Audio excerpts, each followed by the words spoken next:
갈라디아서 6장 1절부터 10절 성경 본문을 통해 자유란 자기 짐을 주께 맡기고 타인의 짐을 져주는 것이다 라는 제목으로 하나님의 말씀을 증거하겠습니다. 자유에는 두 단계가 있습니다. 첫 단계는 내 인생의 짐을 하나님께 맡기는 것입니다. 두 번째 단계는 다른 사람의 짐을 내가 져주는 것입니다. 첫 단계를 통해서는 내 짐으로부터 해방되는 자유를 얻게 됩니다. 두 번째 단계에서는 다른 사람의 짐을 져줌으로써 그 사람을 사랑하게 되고 해방되는 것보다 더 큰 자유인 사랑의 자유를 누리게 됩니다. 이 사랑의 자유가 미움과 다툼과 시기와 질투, 그리고 비교와 경쟁과 교만과 열등감으로부터 벗어나는 자유를 줍니다. 어떤 사람이 성공을 했습니다. 고향 시골에 아주 비싼 외제차를 몰고 방문하게 됐습니다. 마을 입구에 가까이 왔을 때 한 할머니를 발견합니다. 자기 할머니처럼 느껴져서 그분을 차에 태워드렸습니다. 한참을 가는데 뒤에서 끙끙거리는 소리가 났습니다. 룸밀러로 뒤를 봤더니 할머니가 흔들리는 차 안에서 머리 위에 짐을 내려놓지 않고 계셨습니다. 그래서 차를 세우고 왜 그러시냐고 여쭤봤습니다.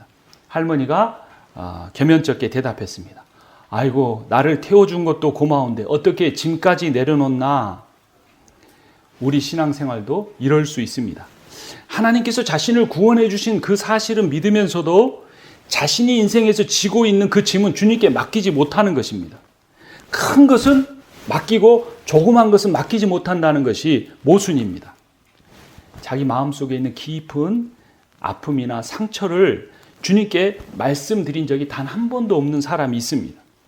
다른 사람과의 관계 속에서도 좋은 모습만 보여주려고 하고 자신의 연약한 것에 대해서는 전혀 말하려고 하지 않습니다. 주님이 운전하시는 구원 열차에 탑승했는데 인생의 짐은 내려놓지 못한 그 할머니처럼 짐을 계속해 지고 이리 흔들 저리 흔들 혼자 끙끙대면서 신앙생활을 하고 있는 것입니다. 주님께 맡겨야 합니다. 우리 한번 같이 고백해 보죠. 내 모든 짐을 주님께 맡기겠습니다. 믿음이란 죽어서 나중에 천국에 가는 것만이 아닙니다. 믿음이란 지금 내가 지고 있는 짐을 주님께 맡기면 주님께서 다 맡아주신다고 신뢰하는 것입니다. 자, 우리가 아까 꼽아놨죠. 성경 봅니다. 마태복음 11장 28절 말씀. 11장 28절 말씀 함께 읽습니다. 수고하며 짐을 진 사람은 모두 내게로 오너라. 내가 너희를 쉬게 하겠다. 주님께 내 모든 무거운 짐을 맡기면 무엇을 얻습니까? 쉼을 얻는다라는 겁니다. 여러분 지난 한 주일 동안 얼마나 쉬셨어요? 목사님 우리 인생이 얼마나 바쁜데 쉬겠어요? 이건 단지 몸이 쉰다라는 의미가 아닙니다. 마음이 쉰다는 거예요. 몸은 바쁠 수 있지만 마음은 쉬는 사람이 있고 몸은 편안한데도 마음이 분주하고 세상의 모든 걱정 근심을 다 갖고 마음이 분주한 사람이 있을 수 있다는 겁니다. 그러니까 그 마음의 짐을 주님께 맡기면 내 삶이 바빠도 내가 평안과 기쁨을 누릴 수가 있는 거예요. 모든 것이 인생의 모든 문제는 마음의 문제예요. 환경이 아닙니다. 인간관계도 두 번째입니다. 내 마음이에요. 잠언 15장 13절을 보면 즐거운 마음은 얼굴을 밝게 하지만 근심하는 마음은 너를 상하게 한다라고 합니다. 여러분 그럼 주님께 맡긴다면 어떤 마음을 주님 앞에 드리고 싶으세요? 사람들은 이게 좋은 신앙이라고 생각해요. 좋은 마음을 드리려고 그래요. 거룩한 마음을 드리려고 그래서 막 찬양하면서 눈물이 흘러내리고 막 이렇게 충만해서 그런 마음을 드리려고 해요. 주님 그런 마음 받기 원하지 않으십니다. 주님이 받기를 원하시는 마음은 상한 마음이에요. 내 인생에 있는 모든 염려를 주님 앞에 맡기는 거예요. 걱정을 맡기는 거예요. 다른 사람 미워해서 견딜 수 없는데 용서할 수 없는 그 마음을 주님 앞에 맡기는 거예요. 근데 우리는 착각합니다. 그거를 내 힘으로 다 고치고 치료받고 해결한 다음에 거룩해져서 성령 충만한 마음을 하나님 앞에 드리려고 하는 거예요. 그것은 교만입니다. 하나님 역할을 하려고 하는 거예요. 그러니까 신앙생활이 지치고 예배를 드리려고 하나님 앞에 나와도 기쁨이 없는 거예요. 그냥 내 마음을 그대로 드리면 되는데 상처받은 대로, 찢어진 대로, 깨진 대로, 아픈 대로, 절망스러운 대로 주님 앞에 드리면 되는 것입니다. 이것이 믿음이에요. 이것이 주님을 신뢰하는 것입니다. 여러분, 하나님이 누군지 아십니까? 여러분, 하나님이 어떤 분인지 아세요? 하나님은 우리 인생에서 단 한 번도 만나본 적이 없는 가장 자상하신 사랑의 해픈 아버지이십니다. 하나님은 우리에게, 여러분에게 변함없는 사랑을 늘 베풀어 주고 계시고 앞으로도 그렇게 베풀어 주시겠다고 약속하셨습니다. 그 하나님은 이 세상에서 나를 어느 누구보다도 가장 잘 이해하시는 분입니다. 여러분은 여러분이 가장 자기 자신을 잘한다고 생각할지 모르지만 그렇지 않습니다. 하나님 아버지가 여러분들을 더 잘 아십니다. 그리고 여러분을 어느 누구보다도 잘 이해하고 계십니다. 그리고 여러분의 인생을 향한 그 자비가 무궁하시고 여러분들을 향한 그 성실하심이 끝이 없으신 분이십니다.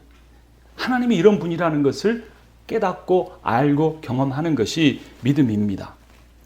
그런데 자, 이제 첫 번째는 뭐라고요? 누구 짐을? 내 짐을 누구께 맡겨요? 하나님께 맡기는 거예요. 그게 1단계라 그랬죠. 2단계가 뭐냐면 그렇게 우리의 짐을 져주시는데 거기서 끝이 아니라 우리에게 다른 짐을 주십니다. 마태복음 더 읽어보죠. 마태복음 11장 29절 제가 읽고 30절은 같이 읽습니다. 나는 마음이 온유하고 겸손하니 내 멍에를 메고 나한테 배워라. 그리하면 너희는 마음에 쉼을 얻을 것이라. 내 멍에는 편하고 내 짐은 가볍다. 누구 짐입니까? 예수님의 짐이에요. 그러니까 우리한테는 짐을 맡기라고 하셔서 맡겼더니 맡아주시면서 끝난 게 아니고 예수님이 자기 짐을 우리한테 맡기시는 거예요. 이거 짐 주고 짐 받기 아닌가? 결국에 달라지는 게 없는 거 아닌가? 아니, 11조 해라, 교회 봉사해라, 선교해라, 사랑해라, 참아라. 더 손해보는 거 아닌가? 그런데 주님께서 우리에게 짐을 주시기는 하는데 그 짐이 어떻다고 여러분 읽었습니까? 그 짐은 쉽다, 가볍다라고 말씀하시는 거예요. 이 쉽다, 가볍다. 그러면 이 짐이 도대체 어떤 짐인가? 우리가 보겠는데요. 오늘 본문인 갈라디아서 6장으로 옵니다. 갈라디아서 6장 2절 말씀 우리 함께 읽겠습니다. 여러분은 서로 남의 짐을 져주십시오. 그렇게 하면 여러분이 그리스도의 법을 성취하실 것입니다. 예수님이 우리한테 짐을 주면서 이건 내 짐이다. 근데 이 짐은 쉽고 가벼워라고 말씀하셨는데 알고 보니까 예수님의 짐이 아니라 누구 짐이에요? 다른 사람의 짐이에요. 내 배우자의 짐이고 내 부모와 자녀의 짐이고 우리 교우들의 짐을 서로 져주는 것이었어요. 근데 그렇게 서로 짐을 져주는 것이 그렇게 하면 여러분이 어떤 법을 성취한다고 말씀합니까? 그리스도의 법을 성취한다라고 하는 겁니다. 이 짐에 해당하는 헬라어가 바로스인데요. 이 바로스는 너무나 가혹하고 감당하기 힘든 일이나 죄책감이나 좌절감이나 유혹을 받고 있는 그런 상황을 의미합니다. 그래서 혼자는 도저히 감당하기 어려운 짐인 거예요. 그런데 이런 바로스의 짐을 지고 허덕이는 그 사람의 짐을 져주면 그 사람도 내 짐을 져줘서 함께 계속적으로 관계를 갖고 서로 도와간다는 의미인 것입니다. 근데 이렇게 서로 짐을 져주는 것이 그리스도의 법을 성취한다라고 했는데 이 그리스도의 법이 뭘 의미할까요? 그것은 그리스도의 계명을 의미합니다. 예수 그리스도께서 십자가에 못 박히시기 전날 제자들에게 새 계명을 주셨죠. 요한복음 13장 34절에 나옵니다. 이제 나는 너희에게 새 계명을 준다. 서로 사랑하여라. 내가 너희를 사랑한 것 같이 너희도 서로 사랑하여라 라는 것입니다. 여러분, 주님은 여러분들을 사랑하십니다. 그리고 그 사랑의 절정이 십자가에서 자기 목숨을 내주시는 것으로 표현되었습니다. 2000년 전으로 끝나는 것이 아니라 지금 이 순간에도 예수 그리스도는 여러분을 사랑하십니다. 그리고 그 사랑은 주님이 다시 오시는 날 종말뿐만 아니라 영원토록 계속될 것입니다. 그 주님이 우리에게 단 한 가지만 우리에게 명령하셨습니다. 이것은 꼭 지키라고. 그것이 무엇입니까? 내가 너희를 사랑한 것처럼 너희도 서로 사랑하라는 것입니다. 그러니까 짐을 서로 지라라는 말은 어떤 의미냐면 서로 사랑해라라는 거예요. 근데 이런 생각이 들죠. 내 짐도 무거운데 내가 다른 사람 짐을 어떻게 져줘요? 내 자신도 사랑하기 힘든데 나와 이렇게 다르게 살아온 사람들을 어떻게 사랑해요? 그렇게 말할 수 있는 겁니다. 그렇게 말하는 사람은 어떤 문제를 먼저 해결받지 못한 거예요? 자기 짐을 하나님께 맡기지 못한 거예요. 자기 짐을 하나님께 맡기면 그 은혜로 그 사랑의 힘으로 내가 다른 사람의 짐을 져주는 것, 즉 다른 사람을 사랑할 수 있는데 자기 힘으로 사랑받는 존재가 되려고 하고 애쓰고 노력하고 아무에게도 그것을 보여주지 않은 채로 자기 짐을 나누지도 않고 하나님께 맡기지 않기 때문에 다른 사람의 짐을 져줄 수가 없는 것입니다. 은혜를 받은 사람이 은혜를 베풀 수 있습니다. 사랑을 받아본 사람이 사랑을 할 수 있습니다. 그러나 여러분, 우리가 우리 육신의 부모로부터 사랑을 받지 못했다고 할지라도, 나를 가르친 교사로부터 인정받지 못했다고 할지라도, 내 인생에서 만난 어떤 사람에게도 내 마음을 보일 만한 신뢰를 얻지 못했다고 할지라도 성경은 분명하게 말합니다. 하나님만이 신뢰하실 만한 분이시다. 그 하나님이 우리에게 베풀어 주신 그 사랑의 힘이면 모든 일을 할 수가 있습니다. 고린도전서 13장 7절이 이렇게 선포합니다. 사랑은 모든 것을 덮어주며 모든 것을 믿으며 모든 것을 바라며 모든 것을 견딥니다. 사실 고린도전서 13장은 이런 사랑을 하라는 명령으로 사람들이 많이 오해합니다. 근데 그런 의미가 아닙니다. 이 고린도전서 13장의 사랑의 계명은 하나님이 우리를 그렇게 사랑하신다는 겁니다. 사랑은 온유하며 성내지 아니한다는 말은 하나님께서 우리를 향하여 온유하시고 성내지 아니하시고 오래 참으시고 모든 것을 덮어주며 모든 것을 믿어주며 모든 것을 우리를 바라며 우리가 하는 그런 모든 연약함을 견뎌주신다는 그런 의미인 것입니다. 아버지 하나님의 조건 없는 사랑이 다른 사람의 짐을 져줄 수 있는 능력을 우리에게 베풀어 줍니다. 근데 사랑이라고 말하면요, 굉장히 좀 추상적이잖아요. 그리고 뭐 대단한 것처럼 여겨집니다. 나도 선교지에 가서 막 사람들 위해서 봉사하고 땀 흘리고 뭐 헌금을 몇만 불쯤 하고 그런 걸로 생각해요. 은혜 받으면 그렇게 할 수도 있지만 그게 아닙니다. 사랑이라는 거는 말 한마디라도 따뜻하게 하는 겁니다.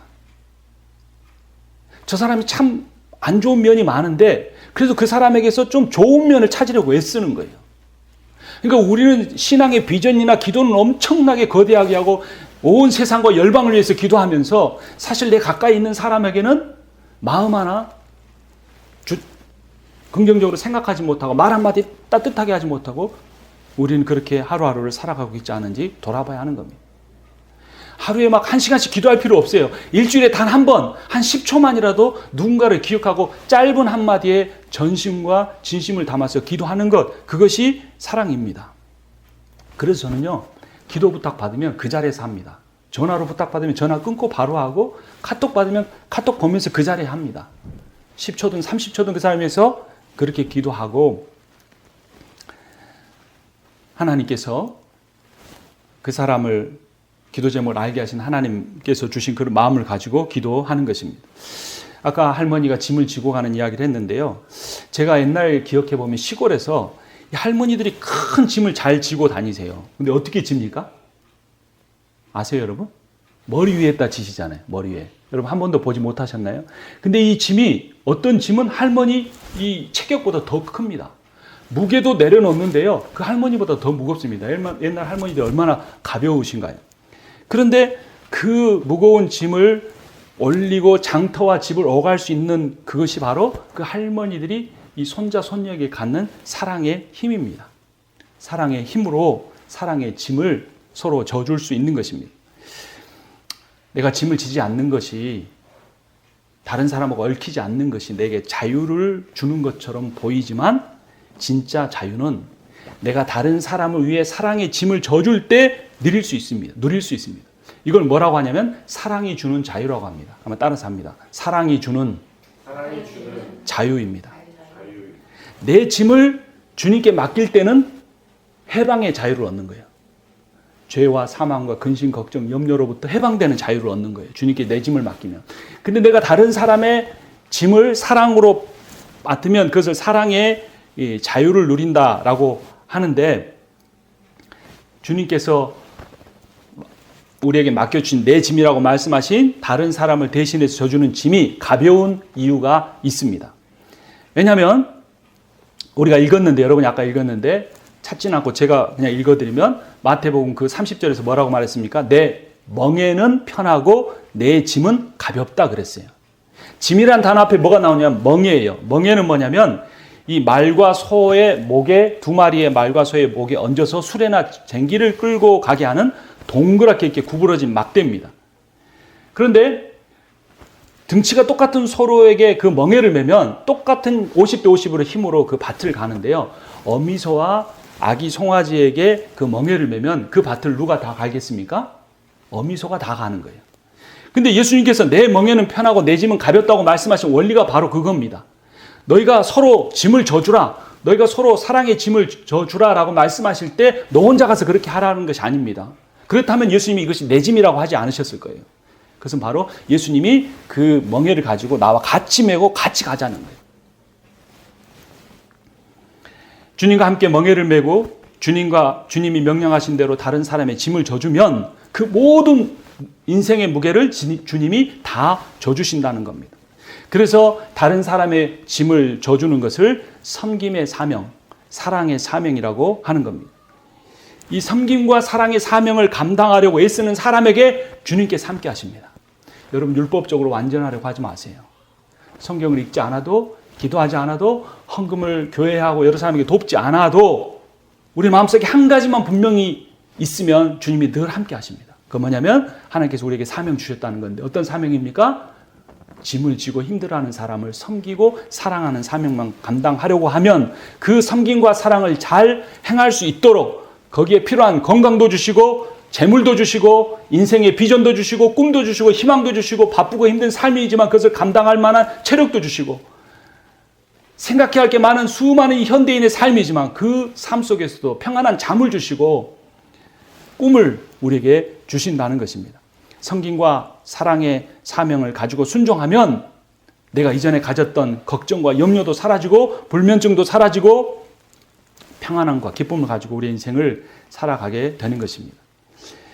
여러분, 내가 한 주 동안 걱정하고 염려했던 거 한번 가만히 생각해 보세요. 다 누구하고 관련된 겁니까? 대부분 나 자신과 관련된 거죠. 그리고 대부분 뭐와 관련된 겁니까? 내 가족하고 관련된 거예요. 우리는 끊임없이 자신을 사랑하고 가족을 사랑한다고 생각하지만 내가 하고 있는 것은 걱정과 근심밖에 없어요. 그래서 그 근심과 걱정을 이겨내기 위해서 더 열심히 일해보고 돈을 더 벌어보려고 하고 애쓰지만 그것이 사라지지 않는다는 겁니다. 그러니까 결국 걱정과 근심은 자기 중심적으로 살아가는 삶으로부터 나오는 거예요. 그러니까 주님께서 명령하신 대로 그 짐을 주님께 맡겨버리세요. 그러면 해방의 자유를 누릴 수 있게 됩니다. 주님이 명령하신 대로 나도 힘들지만 다른 사람의 짐을 져보세요. 사랑의 자유를 누릴 수 있게 됩니다. 그러면 걱정과 염려가 사라지게 됩니다. 여러분, 불면증이 심한 두 동물이 있는데 뭐와 뭔지 아세요? 사람과 양이라고 합니다. 그 두 동물의 가장 특징이 뭔지 아십니까? 가장 연약한 동물입니다. 후각도 발달되지 않았고 시각도 발달되지 않았고 양에게 있는 건 유일한 건 청각뿐입니다. 인간에게도 있는 것은 유일하게 머리밖에 없습니다. 뭐 추위도 더위도 혼자서는 감당할 수 없는 것이 인간입니다. 그래서 양과 인간이 가장 걱정이 많고 불면증이 가장 많은 동물이라고 합니다. 근데 여러분, 양은 놀랍게도요, 자기를 지켜주는 목자가 옆에 있으면 쿨 아주 잘 잔다고 합니다. 자기가 할 수 있는 게 아무것도 없기 때문에 목자의 음성을 들으면 그 옆에서는 잘 잔다는 거예요. 오랫동안 양을 쳤던 다윗이 시편 23편에서 이렇게 고백합니다. 주님은 나의 목자시니 내게 부족함이 없어라. 나를 푸른 풀밭에 누이시며 쉴 만한 물가로 인도하신다. 나에게 다시 새 힘을 주시고 당신의 이름을 위하여 바른 길로 나를 인도하신다. 하나님을 자신의 목자로 비유했다는 건 자기를 뭘로 비유한 겁니까? 양으로 비유한 거예요. 이때 당시에 다윗은 적에게 쫓겨다니고 있었습니다. 불면증에 시달릴 수밖에 없는 상황이었습니다. 원수에게 쫓겨 사망의 음침한 골짜기를 당하면서 해를 두려워할 수밖에 없는 상황이었습니다. 그러나 하나님을 목자로 삼았을 때 그는 진정한 평안을 누릴 수가 있었습니다. 여러분, 쉼을 누리고 계십니까? 여러분, 삶이 두 가지로 구성되어 있다고 합니다. 뭐냐면 숨과 쉼이에요. 한숨 쉰다. 한국 사람들이 좋은 의미로 말합니까? 나쁜 의미로 말합니까? 나쁜 의미로 말하죠. 근데 한숨을 쉬는 게 좋은 거라고 합니다. 그래서 후를 한번 같이 해보세요. 시작. 이 한숨만 잘 쉬어도 심신이, 몸과 마음이 잘 치료된다고 합니다. 여러분, 휴식이란 말이 무슨 뜻인지 아세요? 몸이 쉰다, 숨을 쉰다 이 말이에요. 그러니까 몸을 쉬어줘야 숨을 제대로 쉴 수 있다는 거예요. 어떤 한의사가 말했어요. 숨을 쉬지 않고 숨가쁘게 일만 하면 일찍 숨을 거두게 될지도 모른다. 숨을 깊게 들이마시고 내쉴 수 있는 그러한 삶을 살아가야 합니다. 그렇게 하기 위해서 자기 짐을 주님께 맡겨야만 쉼을 얻을 수 있고 그 쉼을 통해 숨을 제대로 쉬면서 살 수 있는 겁니다. 여러분, 10계명을 보면요. 10가지 계명이 나왔잖아요. 그 10가지 계명 중에 제일 많은 분량으로 기록한 구절이 뭔지 아십니까? 네 번째 계명, 안식일을 기억하여 지키라 라는 겁니다. 그만큼 쉼이 중요하다는 의미입니다. 자기 짐을 주님께 맡긴 사람만이 쉴 수 있습니다. 주님을 신뢰하지 못하면 맡기지 못하고 맡기지 못하면 신뢰하지 못합니다. 여행 전문가들이 하는 말이 있습니다. 여러분 여행 많이 다녀보셨죠? 근데 초보자일수록 뭐를 많이 가지고 다니는 줄 아십니까? 짐을 많이 갖고 다녀요. 제가 전에도 고백했지만 지리산 3박 4일 가면서 저는 책을 5권이나 놓고 쌀을 한 5대는 지고 갔어요. 그래서 노고단 올라가는 그 첫 코스가 제일 힘든데 얼마나 힘들었는지 모릅니다. 근데 여행 전문가들은 그렇게 하지 않습니다. 이렇게 말했습니다. 가지고 다니는 배낭의 무게가 그 사람의 인생의 무게다. 그러니까 짐이 많으면 삶도 힘들어진다라는 의미입니다. 소유가 많아지면 걱정도 함께 많아진다는 의미입니다. 천석군에게는 1000가지의 걱정이, 만석군에게는 10,000가지 걱정이 있는데 우리가 주님에게 우리 짐을 맡기지 않고 모으기만 하면 그 모은 소유만큼 내 인생의 고민과 염려가 더 많아지는 겁니다. 그래서 예수님께서 누가복음 12장 15절에서 이렇게 말씀하셨습니다. 삼가 모든 탐심을 물리치라. 사람의 생명이 결코 그 소유에 넉넉한 데 있지 아니하니라. 우리의 모든 짐을 주님께 한번 맡겨보지 않겠습니까? 그리고 다른 사람의 짐을 한번 져보지 않겠습니까? 사랑의 짐을 져주는 겁니다.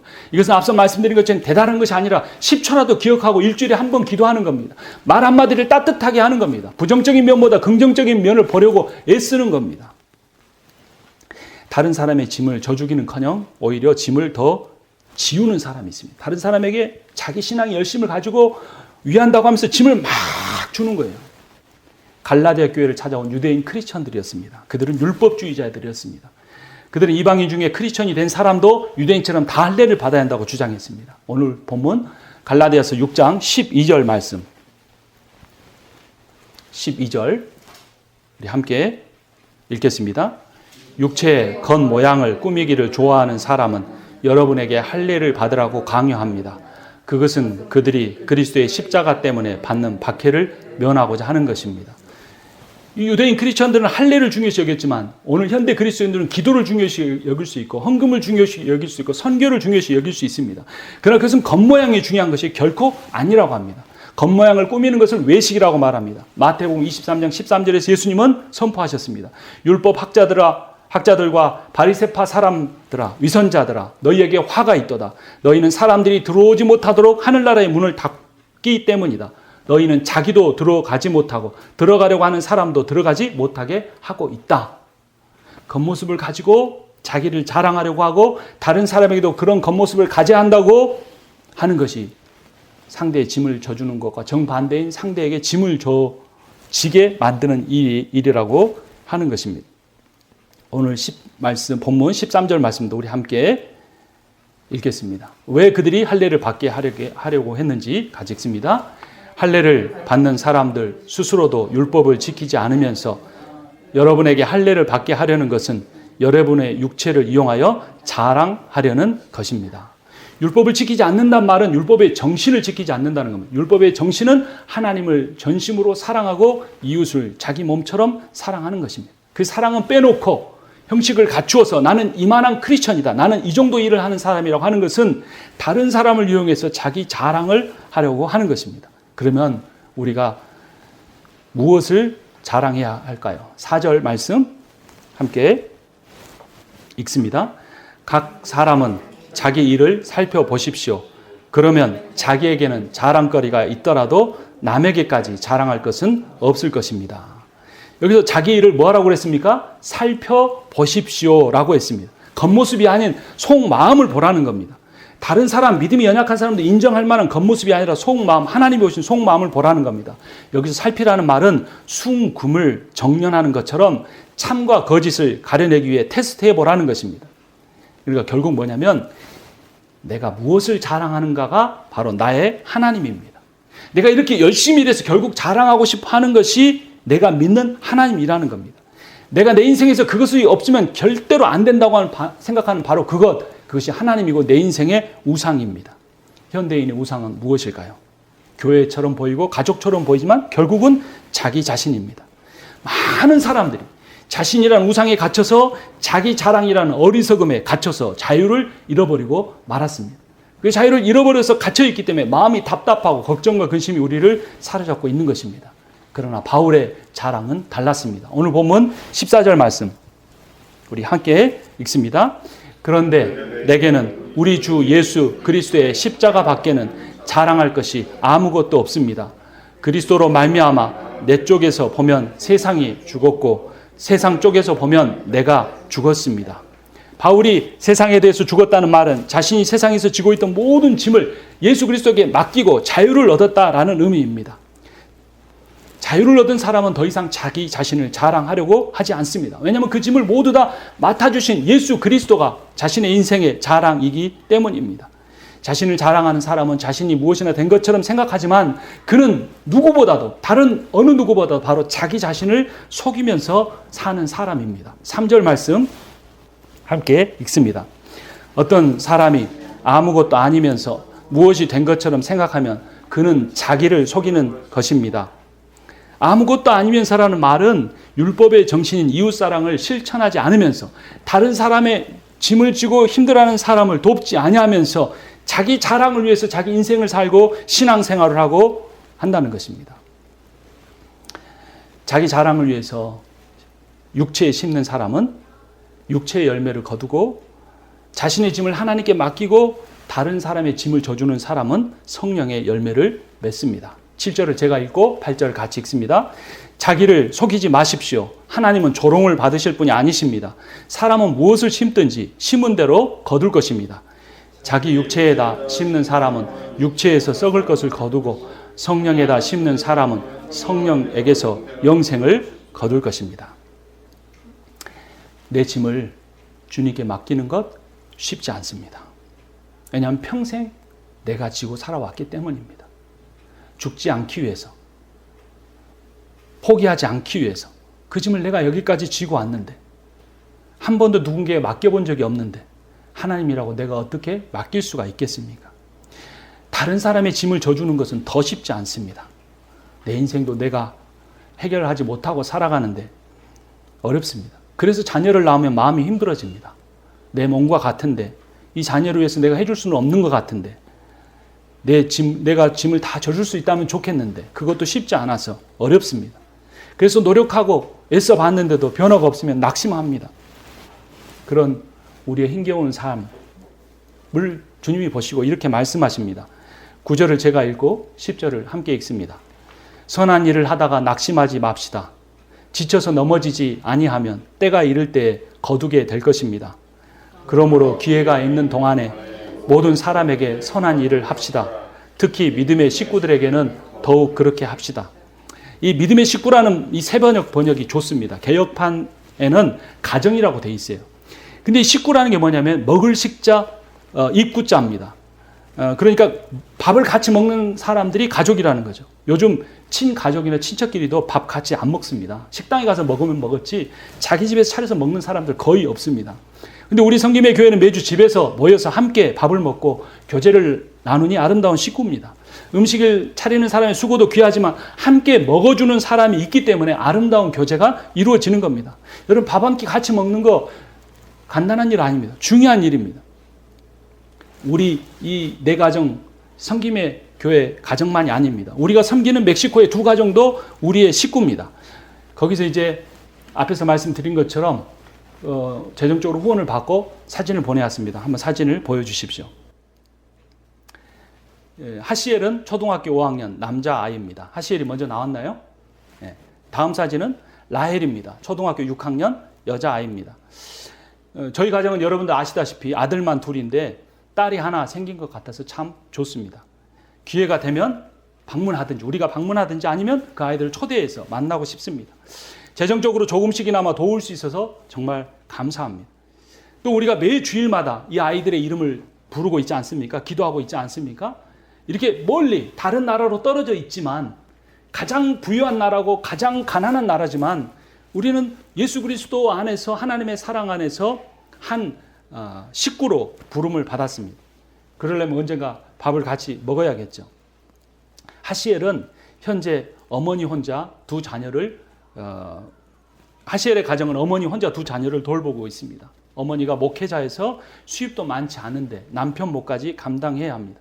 그러니까 우리 성김의 교회 성도들이 그 하시엘의 어머니의 인생의 짐을 함께 져주는 것입니다. 이것이 확대된 하나님 나라의 가정입니다. 우리가 서로 남의 짐을 져주면 우리가 그리스도의 사랑의 법을 성취하는 것이라는 오늘 갈라디아서 6장 2절 말씀에 순종하는 것입니다. 여러분, 다른 사람의 짐을 져주는 것이 뭐라고 했습니까? 한마디라도 격려의 말 하는 것입니다. 조그만 것 같지만 사랑의 수고를 하는 것입니다.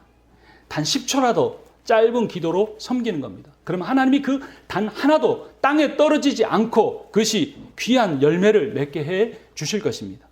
이 사랑의 섬김이, 이 사랑의 자유가 자기 자신과 자기 가정과 자기 교회에 갇힌 상태에서 우리를 해방시켜 영원한 기쁨의 자유를 우리에게 줄 것입니다. 여러분, 신앙생활은 내 짐을 주님께 맡기고 타인의 짐을 져주는 것입니다. 내 짐을 주님께 맡길 때 해방의 자유를 누릴 수 있고 다른 사람의 짐을 져줄 때 사랑의 자유를 얻게 됩니다. 자기 자신의 짐 한 번도 누군가에게 부탁해 본 적이 없지만 오늘 말씀을 듣고 떨리는 마음으로 주님 앞에 고백을 통해 맡김으로써 모든 근심 걱정에서 해방의 자유를 누리시기를 바랍니다. 내가 이제까지 누군가의 짐을 져준다고 져줄 수 있다고 한 번도 생각해 본 적이 없지만 오늘 말씀을 듣고 이것이 대단한 것이 아니고 아주 작은 것부터 출발한다는 사실에 용기를 얻어서 다른 사람의 짐을 져주고 사랑의 자유를 누리시는 여러분과 제가 되기를 주님의 이름으로 축복합니다. 기도하겠습니다.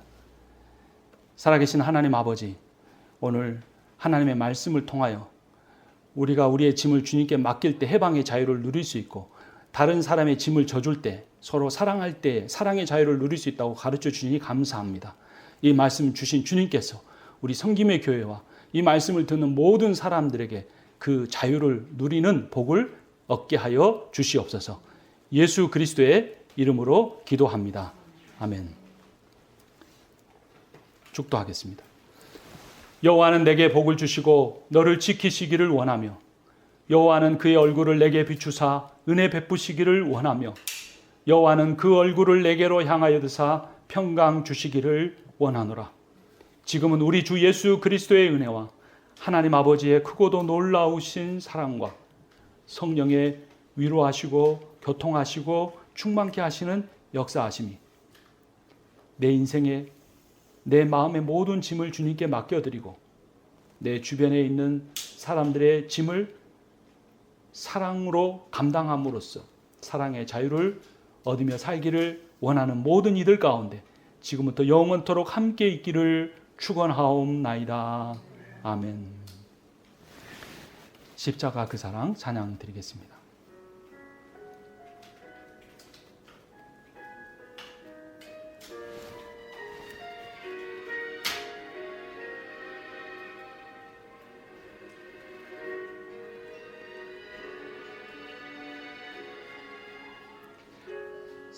십자가 그 사랑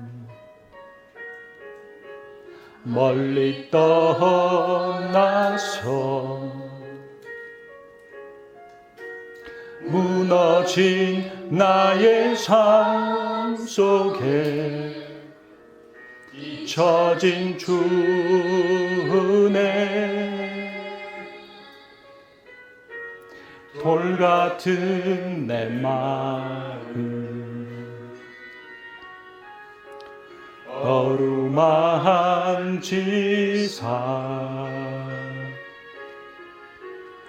다시 일으켜 세우신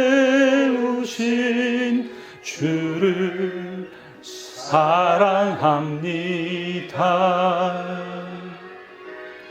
주 나를 보호하시고 날 붙드시리. 나는 보배롭고 존귀한 주님의 자녀라.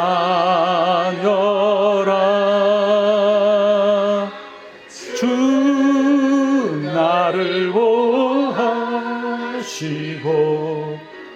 날 붙드시리. 나는 보배롭고 존귀한 주의 자녀라.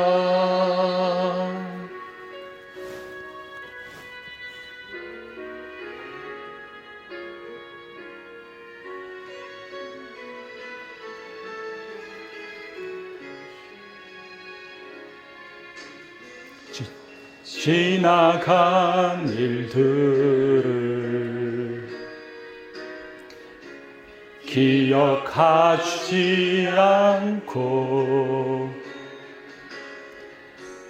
이전에 행한 모든 일 생각지 않으리.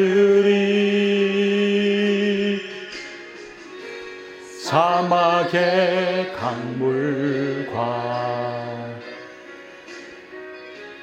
길을 내시는 주,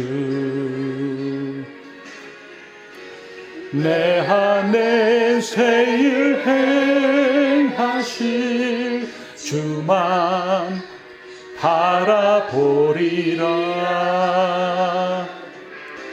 주 너를 보호하시고 널 붙드시리. 너는 보배롭고 존귀한 주님의 자녀라.